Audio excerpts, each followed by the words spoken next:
धन्यवाद अध्यक्ष महोदय। प्रश्नकाल के समय चंद ही मंत्री हैं जो अगर समय भी ले तो हमें कोई आरोप नहीं, हमें कोई मुश्किल नहीं, क्योंकि पूरी जो आपकी बात होती है सकारात्मक होती है।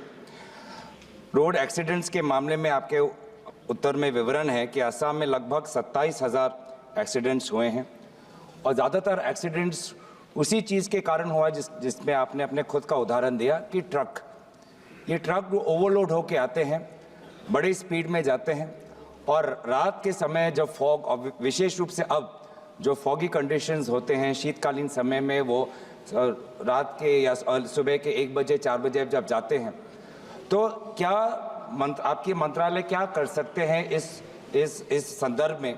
क्या जो लाइटिंग के संदर्भ में क्या हाईवे कॉन्ट्रैक्टर्स अलग अलग जगह पे लाइटिंग डाल सकते हैं?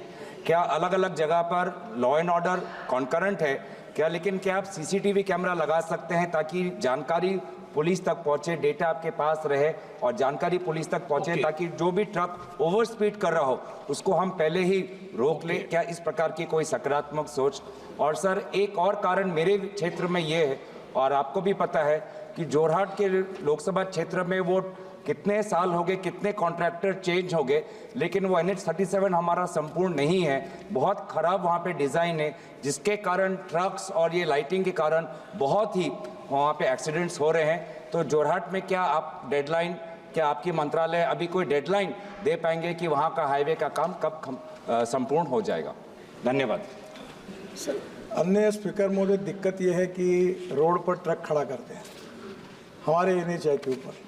मैं बोलता हूँ उसके ऊपर कार्रवाई करो, तो कार्रवाई करने का अधिकार लॉ एंड ऑर्डर राज्य सरकार का होता है। अभी हमने इससे तंग आकर एक नया टेक्नोलॉजी करके नियम लगाया कि अब ऑटोमेटिक एक्सल जो है उसमें वेट मैनेजमेंट सिस्टम हमने तैयार किया है और ट्रक के ऊपर लिख के आएगा कि वजन कितना डाला हुआ है, ताकि आप इतने लोगों पर, मैं बोल नहीं सकता आपको इसमें क्या क्या होता है, तो इसलिए मुझे लगता है कि ये भी होगा। और जोरहाट झांझी, ये आपका विषय है, मैं भी इसकी 10-12 मीटिंगें ले चुका हूँ, चीफ मिनिस्टर भी परसों आए, वो भी कह रहे थे। अब लगभग फरवरी 2025 तक ये काम पूरा होगा और अब नया कॉन्ट्रैक्टर ने दिया है और अब काम गति से चल रहा है, पर फरवरी 2025 को वो पूरा होगा।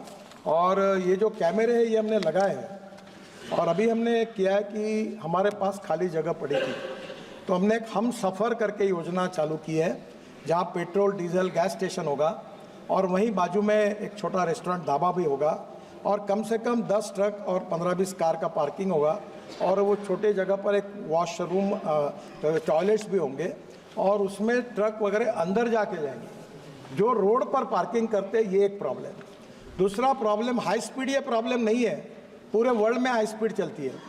प्रॉब्लम वो है हाई स्पीड नहीं करना चाहिए, उसमें दो मत है, पर प्रॉब्लम लेन डिसिप्लिन का है और लेन डिसिप्लिन में ये इधर से उधर ट्रक वाला लेन बदलता है और स्कूटर वाले उसके अंदर घुसते हैं, तो वो नीचे में गाड़ी है और स्कूटर वाले उसमें जाते हैं।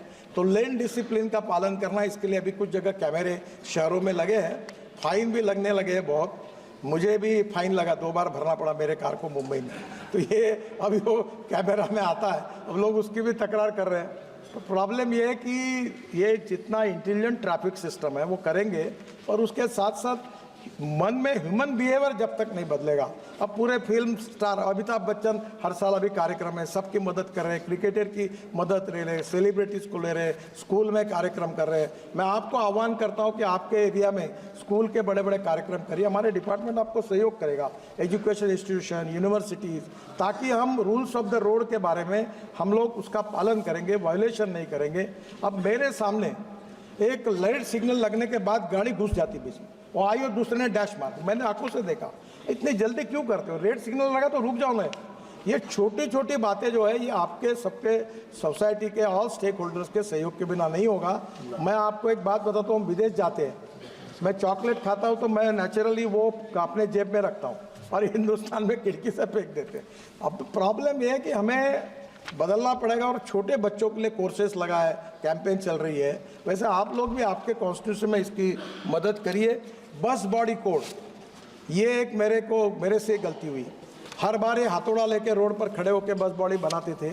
और मैं जब करता था तो मेरे पर गरीब लोग हम बेकार हो जाएंगे, ये लुधियाना, पंजाब, इंदौर, हर बार का गरीबों का कैसा होगा, मैं हर बार उनको एक्सटेंशन देता था।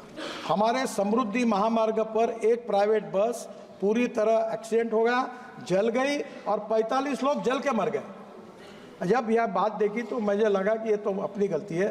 अब हमने इंटरनेशनल स्टैंडर्ड का बस कोड 24 से लागू कर दिया है। इसके बाद हिंदुस्तान में हर बस ये इंटरनेशनल स्टैंडर्ड के सेफ्टी के माध्यम से होगी।